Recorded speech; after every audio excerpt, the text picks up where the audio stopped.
নমস্কার, মিসেস কিচেনে সবাইকে স্বাগত।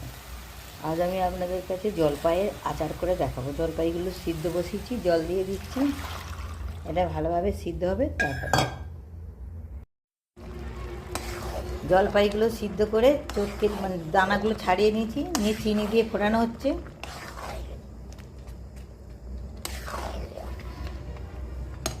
এদিকে সর্ষের তেল বেশি করে দেওয়া হয়েছে, এটা ওই আচারে দেওয়া হবে, জলপাইয়ের আচারে 5 ফোড়ন দিয়ে।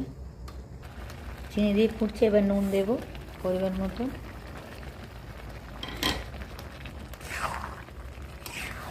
এই 1.5 কেজি জলপাইতে 750-এর উপর চিনি দেওয়া হয়েছে।